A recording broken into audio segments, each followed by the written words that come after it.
नमस्कार दोस्तों, स्वागत है आपका मेरे चैनल कॉमिक्स लाइफ में। शुरू करते हैं चीनू चित्रकथा की एक और मज़ेदार कॉमिक्स, सुलेमान का खजाना, भाग 2, पार्ट 2। क्या तुम जादूगरनी गागुल की बात कर रहे हो इन्फादोस?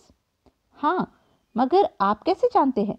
गागुल जो कई पीढ़ियों से जिंदा है और बादशाह की खास जादूगरनी है, जिसके कहे पर बादशाह हमारे इस रास्ते की विशेष सुरक्षा करता है। तुम्हारा कबीला यहाँ कब से आबाद है? सदियों से। हमारे जन्मदाता उत्तर से यहाँ आए थे और अब हमारी संख्या इतनी है कि जब टुवाना जंग के लिए ललकारता है तो सारी जमीन हमारे बहादुरों से ढक जाती है। जंग? लेकिन जब यहाँ कोई आ ही नहीं सकता तो जंग किससे लड़ते हो?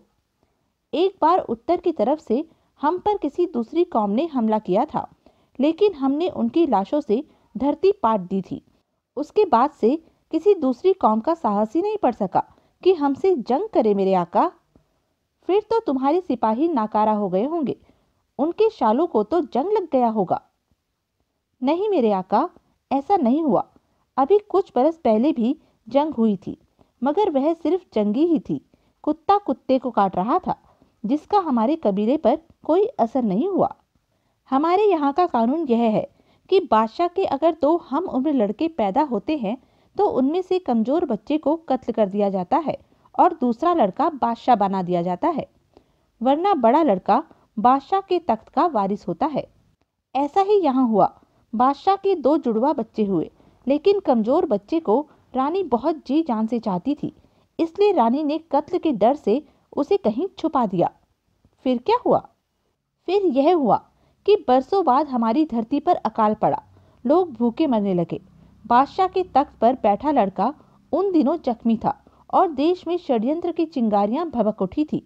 उस समय कहानी दिलचस्प है, मुझे सुननी चाहिए। हाँ, तो फिर गागुल जादूगरनी की बात हर आदमी मानता है। लोग जानते हैं कि वह झूठ नहीं बोलती। उसने ऐलान किया कि भुखमरी का कारण तख्त पर बैठा मनहूस बादशाह है और उसका असली वही दूसरा लड़का जो कि रानी ने छुपा दिया था। वही लड़का टुवाना है, वही इस गद्दी का वारिस है जो कमजोर बच्चा था।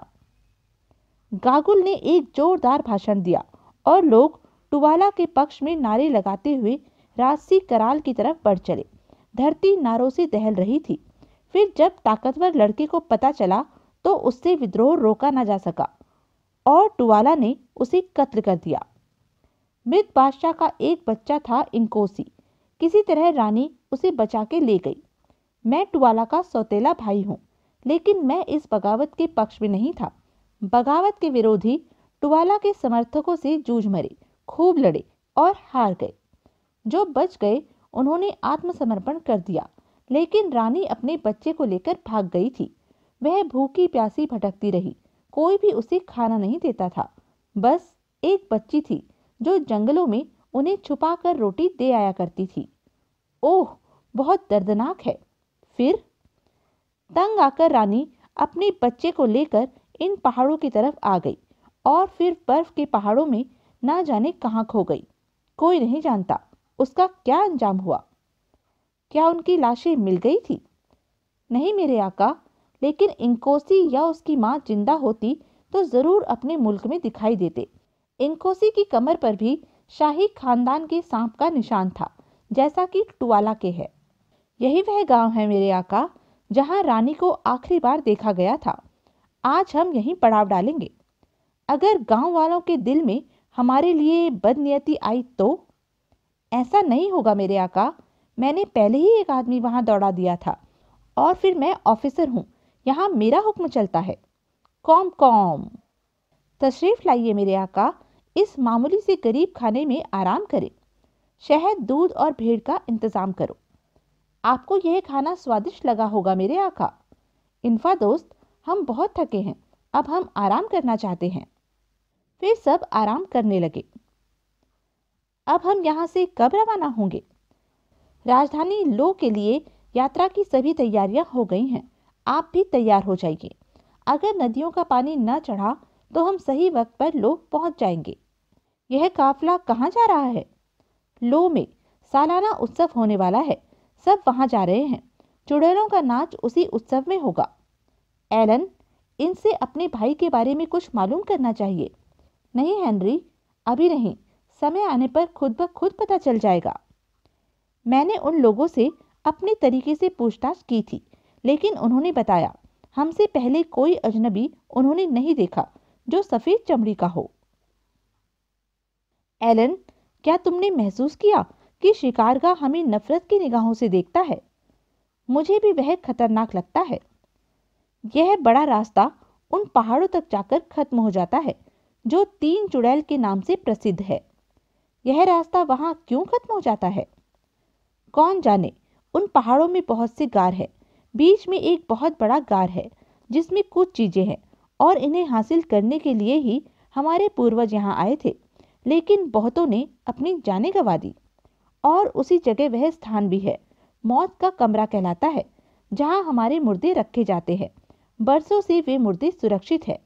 इन्फादोस, तुम्हारे पूर्वज यहाँ किस चीज की तलाश में आए थे? यह मैं नहीं जानता, लेकिन मेरे आका, आप सितारों से आए हैं, आप जरूर जानते होंगे। हाँ इन्फादोस, हम भूतकाल और भविष्य का हाल जानते हैं।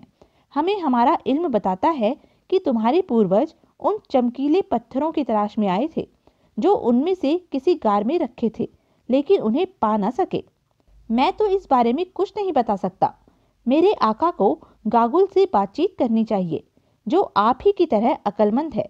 वो आपके प्रश्नों को हल कर देगी।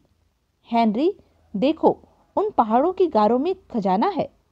हाँ मिकोमिजन, उन पहाड़ों में बेशुमार खजाना है। जब तुम सफेद लोग चमकते पत्थरों के इतने भूखे हो तो उसे पालोगे। मैंने एक रात सपने में देखा था कि वहां खजाना है। यह इम्पोवा हमारी हर बात में टांग अड़ाने लगा है। मुझे ऐसा आभास होता है कि वह खजाने के बारे में सब कुछ जानता है।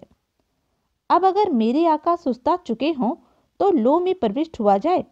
बस 1 घंटे का रास्ता शेष है और अब रास्ता भटकने का भी डर नहीं। हाँ, चलो। हमारे लिए अलग अलग झोपड़ियां हैं, लेकिन हमें एक ही झोपड़ी में रहना चाहिए। हाँ, यह उचित होगा। मैं इन्फादोस से कहता हूँ कि हम एक ही झोपड़ी में सोएंगे। ईश्वर के लिए क्वाड्रीन, मुझे मेरे कपड़े दिलवा दो। तुम लोग तो नहा धोकर साफ सुथरे कपड़े पहनकर बादशाह के दरबार में हाजिर होंगे, और मैं? एक गिड, मेरे दोस्त, दाढ़ी बस एक तरफ ही बनाना। तुम्हारे कपड़े बादशाह के दरबार में पहुंचा दिए गए हैं। लानत है। आप चाहें तो इसी वक्त बादशाह से मुलाकात कर सकते हैं। हमें इतना उतावलापन नहीं दिखाना चाहिए।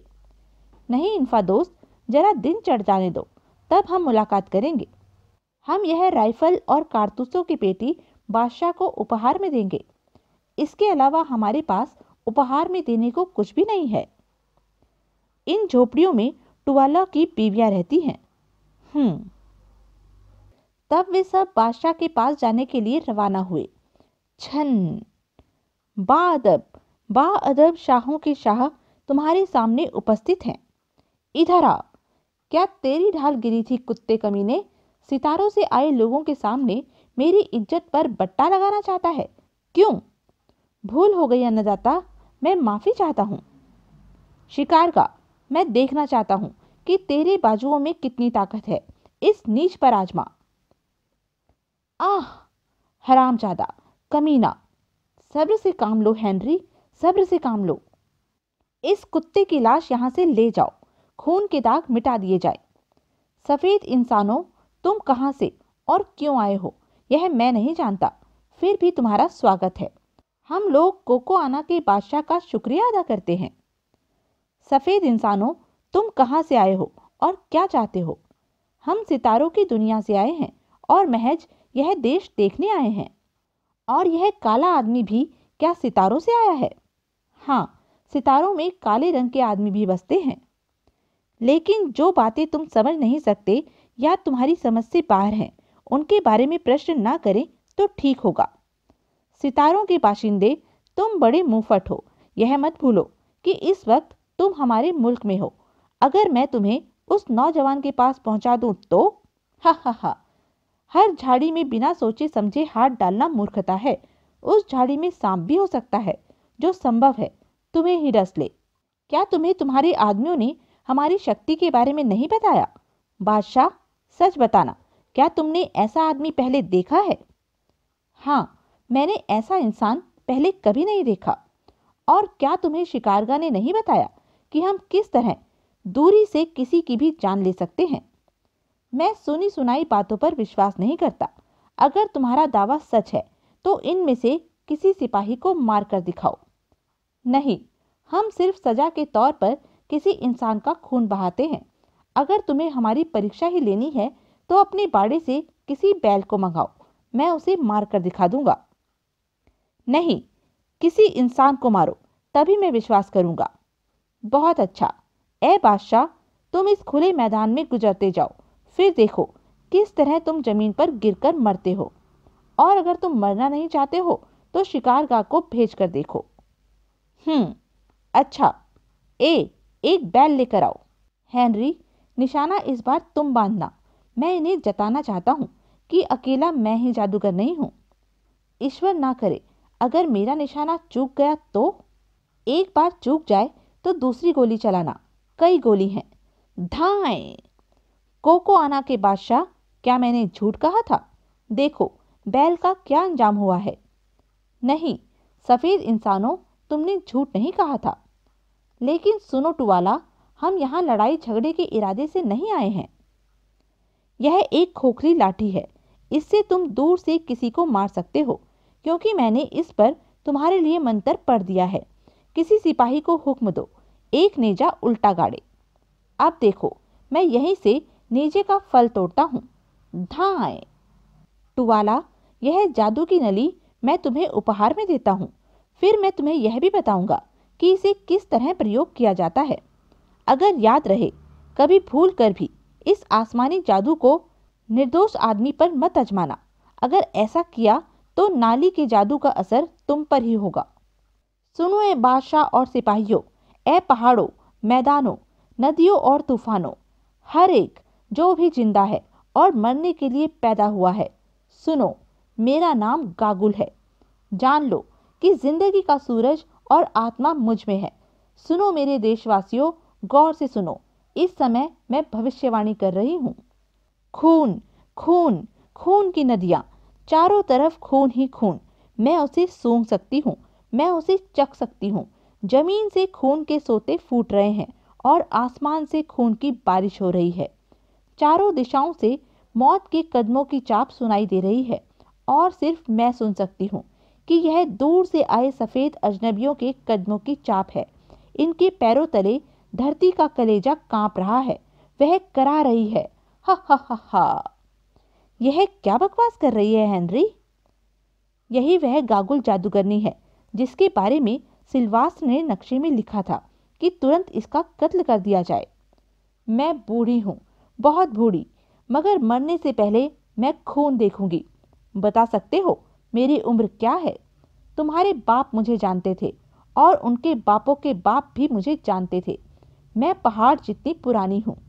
मैं सफ़ेद इंसानों की इच्छाओं के बारे में जानती हूँ। बताओ, बड़ा रास्ता किसने बनाया? बताओ, चट्टानों पर बनी तस्वीरों का चित्रकार कौन है? और बताओ, 3 खामोश देवता कौन है जो वहाँ गार में बैठे नीचे की तरफ देख रहे हैं? और यह सब सिर्फ मैं जानती हूँ। ए बादशाह, यह सफ़ेद इंसान उस वक्त भी इसी जगह खड़े होंगे जब मेरी लाश खून से लिबड़ी हुई इसमें पड़ी होगी। यह तुझे बर्बाद कर देंगे। हा हा हा हा। और यह सफ़ेद इंसान यहाँ क्यों आए हैं, मैं यह भी जानती हूँ। ए बादशाह, तेरे माथे पर जो चमकता पत्थर है और यह लोहे के जेवर जिन्हें तू पहने हैं, इसका निर्माण किसने किया? क्या यह सब तुम जानते हो? तुम नहीं जानते, लेकिन मैं एक अमर औरत जिसके इल्म का कोई छोर नहीं, अब बताती हूँ। और तुम, ए सितारों के वासी, तुम किसी गुमशुदा की तलाश में यहाँ आए हो, लेकिन यहाँ किसी अजनबी ने पैर नहीं रखा सिवाय एक के जो अपने देश से यहाँ मरने चलाया था। तुम खोए शख्स को अब कभी भी यहाँ पर नहीं पाओगे। और सुनो, जिन चमकते पत्थरों की खातिर तुम आए हो, उन्हें तब पाओगे जब कोको आना की जमीन पर हजारों इंसानों का खून बह चुका होगा। लेकिन क्या तुम उसके बाद यहाँ से लौट सकोगे? हा हा हा हा। और ए काले आदमी, तुम भी सुनो। तुम चमकते पत्थरों के लिए यहाँ नहीं आए हो। तुम्हारे जिस्म से मुझे जाने पहचाने खून की बू आ रही है, काले आदमी। हा हा हा हा। तुम्हारी रगों में जिस शख्स का खून दौड़ रहा है, मैं उसे भी जानती हूँ। अपना जिस्म खोल दो। मैं कहती हूँ, अपने जिस्म से कपड़ा हटा दो। हटा दो कपड़ा। अजनबी सफ़ेद इंसानों, मेरे दिल में तुम्हें कत्ल करने का इरादा जड़ पकड़ चुका है। गागुल ने आज अजीबोगरीब भविष्यवाणी की है, जिससे मेरी आंखें खुल गई हैं। सावधान हेनरी, हम खतरे में फंस गए हैं। बिल्कुल तैयार रहना। आगे की कहानी जानने के लिए देखें सुलेमान का खजाना भाग 3। तब तक के लिए बने रहें मेरे साथ। और हाँ, मेरे चैनल को लाइक, शेयर और सब्सक्राइब करना ना भूलें। धन्यवाद।